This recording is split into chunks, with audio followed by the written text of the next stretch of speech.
तो कहा कि तुम तो डायरेक्ट आ गए और सीधे आकर के पूछने लगे और कहने लगे कि बाबा अपनी हड्डियां दे दो। ऐसे कोई करता है क्या? किसी से कहो मर जा तो बिल्कुल नहीं मरेगा, गालियां और सुना देगा। और किसी से कह दो भैया जी जा तो बड़ा प्रसन्न हो जाएगा। अरे भैया हमारी ससुराल पक्ष के मिल गए, वाह ये तो हमारे साले साहब जीजा जी कह रहे जीजा, तो बड़ा प्रसन्न हो जाएगा। मरना किसी को पसंद नहीं है और जीजा सबको पसंद आता है। तो कहा कि परहित सरस धर्म नहीं भाई, पर पीड़ा सम नहीं अधमाई। प्रभु संतों का तो जीवन ही परमार्थ के लिए होता है, तो परमार्थ का जीवन है तो आपको परमार्थ में ही दे देना चाहिए। देवताओं की रक्षा के लिए दे दो,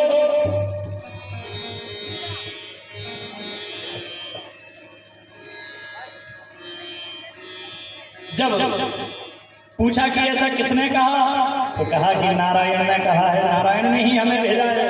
तो कहा कि अगर नारायण ने भेजा है तो ठीक है। सो अपनी समाधि में बैठ गए, देह पर कुछ खाद्य पदार्थ लगा लिए, गाय माता आई उन्हें चाटने लगी, चाटते चाटते चाटते चाटते इतना चाट लिया कि केवल हड्डियां छूटी, सब चाट लिया। जैसे ही हड्डियां निकली विश्वकर्मा को बुलवाया और दिव्य अस्त्र बनवाया।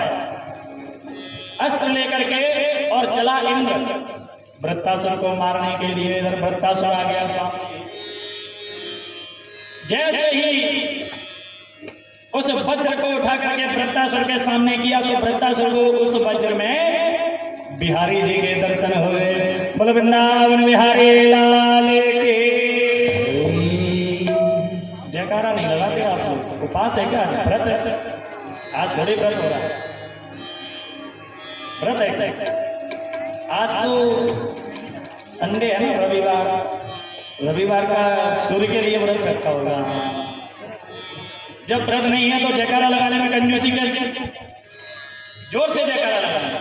बोलो वृंदावन बिहारी लाल की जय। इसमें थोड़ी लगाना है, उसमें लगाना है, बिना माइक के लगाना है, तभी तो आवाज आएगी, पता चलेगा जयकारा कैसे।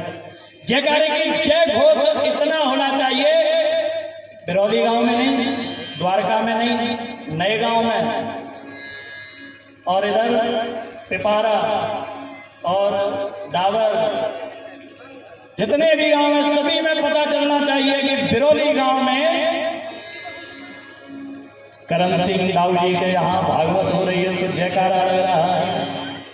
बोलो भागवत भगवान की जय।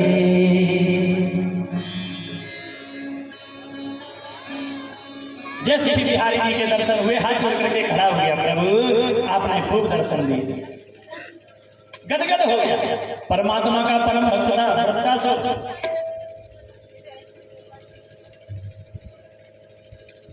भगवान की स्तुति की, कहा कि ननाक पृष्ठम न चपारण्यष्टम,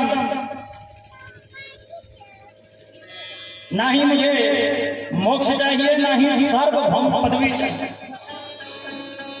कुछ नहीं चाहिए। तो फिर कहा चाहिए क्या? बोले केवल ये चाहिए कि आपके भजनों में हमेशा ही अनुरक्ति बनी रहे, बस ये चाहिए और कुछ नहीं चाहिए। तो भगवान ने कह दिया तथास्तु। इंद्र भी उसके भावों को देख करके द्रवीभूत हो गया, कहने लगा वारे वारे वृत्तासुर, इतनी भक्ति। इतने में जैसे ही इंद्र सामने आए तो शस्त्र को छोड़ करके आए। तो वृत्तासुर ने स्वयं कह दिया, हे देवराज वो अपना अस्त्र तो ले लो। तो अस्त्र जैसे ही उठाया वृत्तासुर ने मुंह फाड़ा, जैसे ही मुंह फाड़ा अस्त्र तो बाद में उठाएगा, वृत्तासुर ने उन्हें मुख में रख लिया। इंद्र को मुख में रख लिया, मुख द्वार से सीधे उधर में चले गए, पेट में चले गए, छोटा सा शरीर बना लिया। अस्त्र तो साथ में था ही और नारायण कवच का उपदेश भी था। कुछ नहीं हुआ इंद्र को। धीरे धीरे धीरे धीरे करके एक वर्ष तक रहे वृत्तासुर के उदर में, धीरे धीरे काटते रहे, उदर काट करके बाहर आ गए। वृत्तासुर के गोविंदाय नमो नमः हो गई। इंद्र भी चले गए।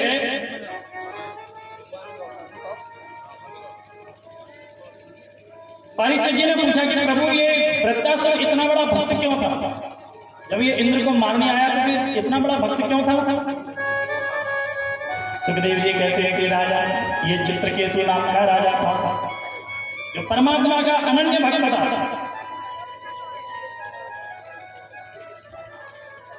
इसको एक भी संतान नहीं थी। एक बार अंगिरा ऋषि ने इसको फल दिया तो इसको एक संतान हुई, एक बेटा हुआ।